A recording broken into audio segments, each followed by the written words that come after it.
So the first exercise you're seeing is really underutilized is the Romanian deadlift. Okay, so this exercise is mainly focusing on your hip extensors. That's your hamstring, your glutes, and your back. But what this exercise also does really well, if you do it correctly, is targeting those shoulders as well. So those positions of your shoulders, keeping them back, as well as your back. Okay, so really, really important one. To do really, really well, as most rowers have a really bad sort of hip rock over or getting those shoulders in front of the hips. And some of the best rowers do that really, really well, especially on that drive phase. They manage to really extend those hips really, really well. And you'll often find sort of in a crew, which is either going really well, we've done a really good session or a really good race, where you're accelerating that boat through really well at the end, is your glutes and hamstrings will feel absolutely wrecked after a session. Or if you've rowed with someone really, really good. And this is a sign that you've been rowing well, but actually thinking about this movement pattern during this exercise is a really, really good one. And then progressing this onto a stiff-legged deadlift. So your legs aren't completely straight during this exercise, but it's going to challenge that hip mobility that little bit more, and there's that strength in those awkward positions, and as well getting those hamstrings, glutes, lower back that bit stronger. Next up, we've got a snatch pull. Okay, so this is a really great one for sculling especially. Okay, that bracing that's required. Okay, to have those nice strong shoulders. So those shoulders, hips, and the bar all rise together in that kind of awkward position, especially that lower position, which that wider grip and the snatch grip gives is a challenge. And again, really helps you think about that positioning and bracing at those right points. Next, we've got a power clean. So this is a staple of most sort of good rowing strength programs, but most rowers do this exercise pretty terribly. Okay, so actually just learning how to do this exercise better, filming yourself, developing that coordination to do this exercise well, it's going to be good. And there's also a similar sort of power transference in terms of like how you want to apply the power to the bar in this exercise, as well as the rowing stroke. So you want that bar moving up as quick as you can upon hip contact, so towards the end of that pull. And then the rowing stroke, you want to be getting that boat accelerating as quickly as possible towards the end of your stroke as well. So there's a good sort of transfer there with this exercise, as well as learning the coordination, and coming up off the floor with a barbell. Again, that bar, hip, shoulder rising together, but without opening that body early, is again so key and so useful to have that awareness within our body, so that again we can apply that to the rowing stroke and row that much better.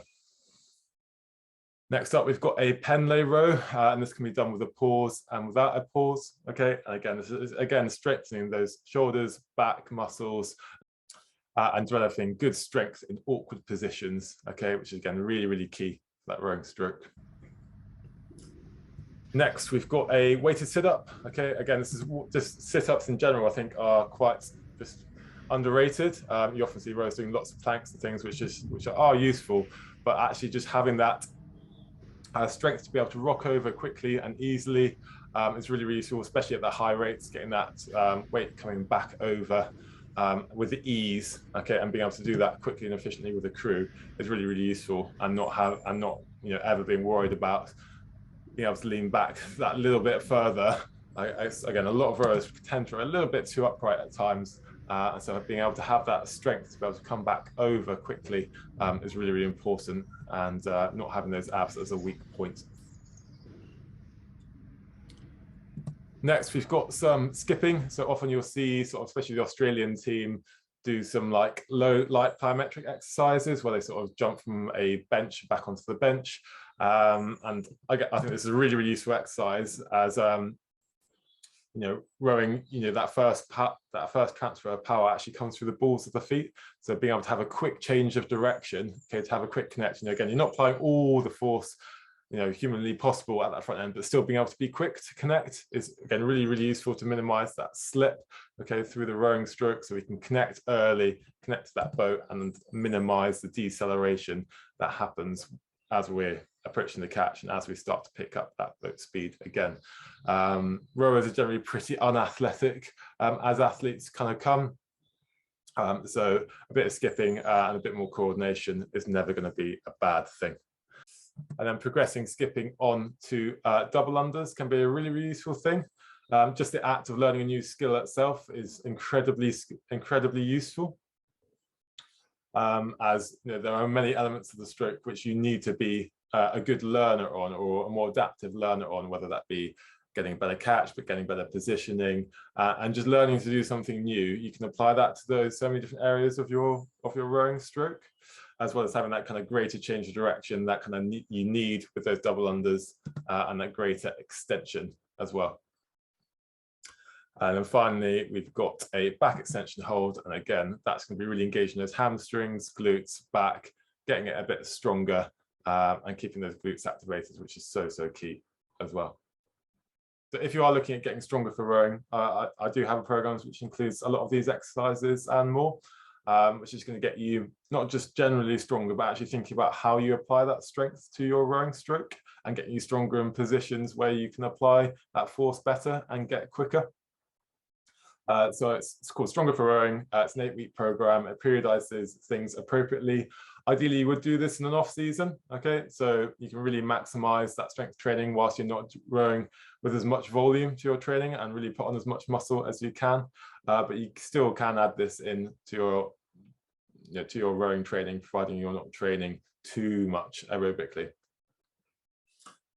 I do have a PB or power clean program as well. So if you are looking at just specifically adding some power clean training into your programming, you can just slot that into your program that's already running. There is a few accessory exercises which will get you a lot stronger for that as well.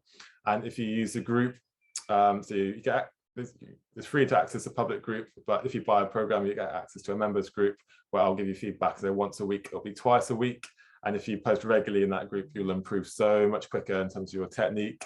And then being able to apply that into your rowing on the water, on the erg, whatever it may be, to get you quicker and better at rowing.